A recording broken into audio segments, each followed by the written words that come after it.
So for this section, we're going to be adding tessellation to our landscape. So I want you to go in and we're going to look at the dirt layer that we have going at the moment. Before we do though, I want you to get a good idea of what happens if I bring the camera down to ground level. At the moment, even though this looks kind of interesting, as we get close, you can see that it's just a flat surface. For what we're about to do, I need you to open up the dirt layer. So I'm going to go to ML Dirt.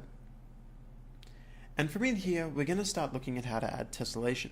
Now to do this, what we need to do is actually modify world displacement within ML Dirt. Now I'm going to warn you that what we're about to do has a fair bit of overhead. So be aware that if you're going to do it, you need to really actually want to do it. Don't just kind of throw it in there and assume it'll be fine. That said, it is easy to turn off if it is something that is going to be too much overhead for your game and you only discover that in the long run. But just keep it in mind that this is kind of costly as we do it. So initially we have this output material blended that's pushing out to our landscape material, right? And we're also pushing out a height map here, which is a rough idea of like where the rocks are and where the dirt is to control the overall height. Now we can use this and we can leverage off of this to add tessellation to this.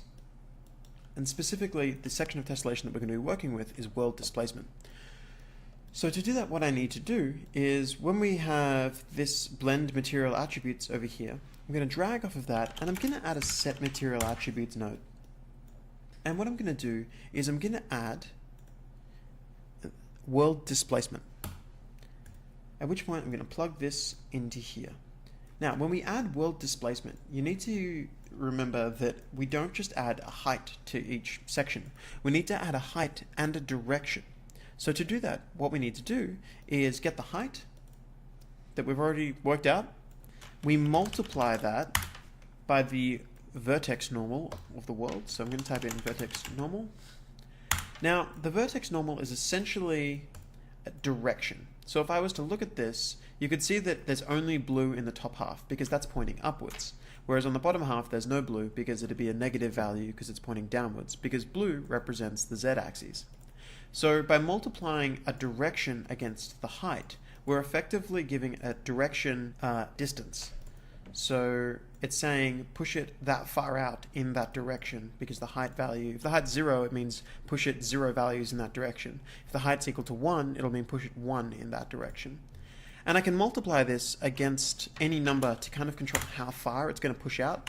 So if I was to multiply this number by 5, for instance, that's now going to push out a pure white value in our height map by 5 centimeters.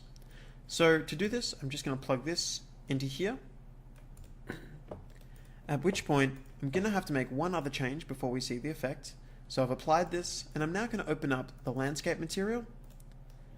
And I'm just going to go down my landscape material, and you'll see that there's a section that says no tessellation. Instead, set that to PN triangles. Hit apply. And now I'm going to look at this in the world. This is going to take a little longer to build. And again, this does add overhead, so it also takes a little longer to compile.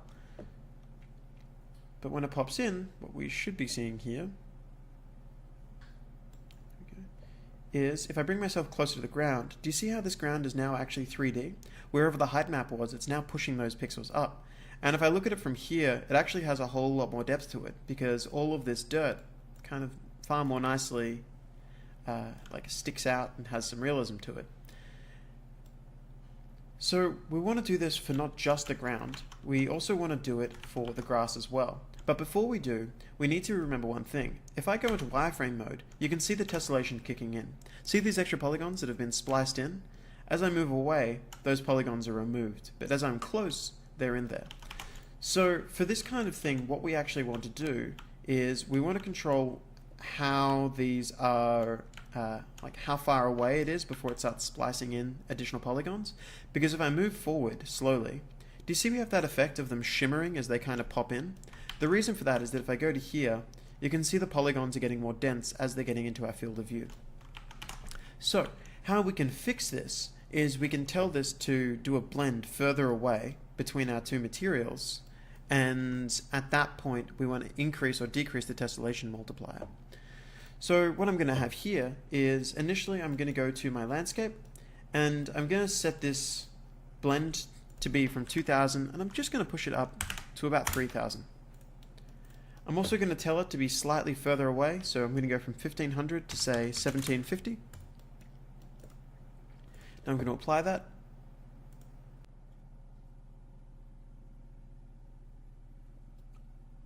There we go. And if I move forward, it's still there. It's still there, and it's a bit better, but it's still not great. But that's okay, because there's one other fix that we can bring in to kind of fix it a bit. And that is that at the moment we're outputting to world displacement. But in the set material attributes, I'm going to add another category, which is going to be called tessellation multiplier. So for tessellation multiplier, which is there, what we need to do is we need to tell this essentially that when we're close, really tessellate it. When we're far away, don't tessellate it that much at all. So it's up to us how we want to handle that, but I find that the nicest way is actually to leverage off of this distance blend that we already have being read in. And if I get that distance blend and I increase the contrast, so a power of 3 would do. So I'm going to look at this, and you can see that it's black, it's black, it's black, and then as I get farther away, it'll do this. When we're up close and it's a value that's black, what I want to do is I want to lerp. So I'm going to drop in a linear interpolate by hitting L and left clicking. Alternatively, I can type in the word linear and grab it from there.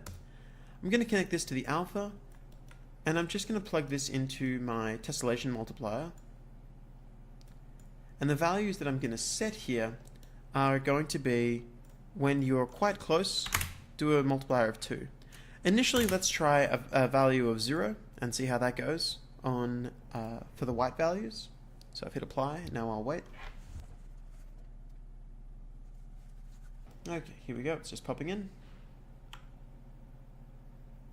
And the ground around us now has a higher tessellation factor as well, because we've pushed it up to 2. So it's a little less noticeable, but it might be worthwhile us just changing that to 1 after all. So I'm going to go between 2 and 1.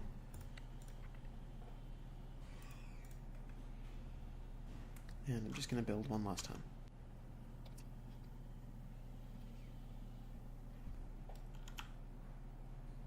Significantly harder to notice in the distance now, and we're only able to spot it at all because it's on a flat surface. If this had even like a bit of hills and stuff going, it would be substantially harder to really notice, so I'll move over here. So yep, it's pretty tricky to notice, and if I come down to the ground, we've got some actual 3D like depth, so they're occluding themselves. So it looks quite nice. And it works reasonably well. So the next thing we're going to do is quickly add this to our grass as well. So I'm going to go to ML Dirt, and I'm just going to copy the set materials, the multiply, the normal, as well as this power and lerp. So you should have these nodes here. I'm going to Control C, quickly go into the grass,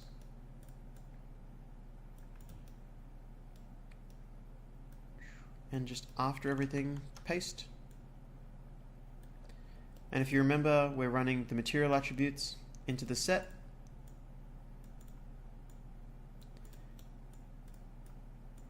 And this multiply here plugs into the height. And this power plugs into the distance. Going to click apply, and we'll just have a quick test to see how that goes. Can't remember where my grass was in the map, so I'm just going to zoom out for a second until I can see it.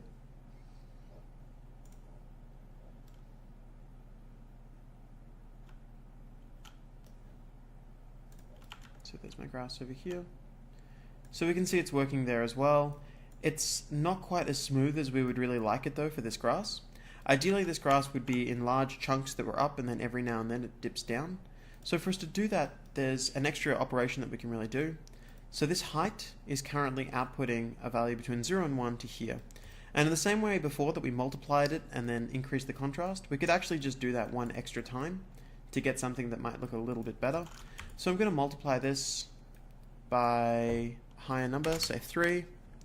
And after we've multiplied it by 3, I'm just going to clamp it. Now I should probably increase the contrast in the process, but to begin with I'll just clamp it.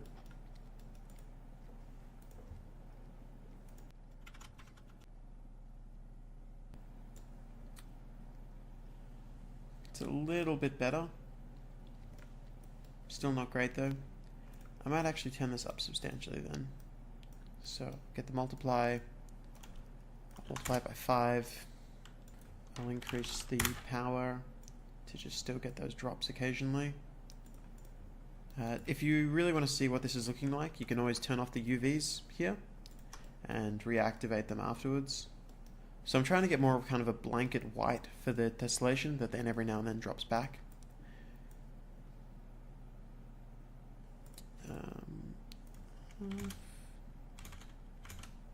Actually 5 should be alright. And the thing that I'm also going to do here is instead of pushing it out by 5, I'm only going to push it out by 3. I'm now going to reconnect these UVs, just because it's a bit easier to see. Apply, save. And this should be right. So after this, what we're going to be working on is foliage. And that's going to be one of the things that really brings out the life in your landscapes. So, quickly, just drop this in. That looks substantially nicer. It's got a little bit of like a depth to it. Works reasonably well. And it cleanly blends between the dirt and the grass. So the height kind of pops out depending on which layer it is. You can see the little pebbles in the distance, whereas this is kind of the block. So that works quite well. So next up we'll be doing foliage, which is automatically added by the landscape. And then after that lesson, we'll be doing the foliage painting.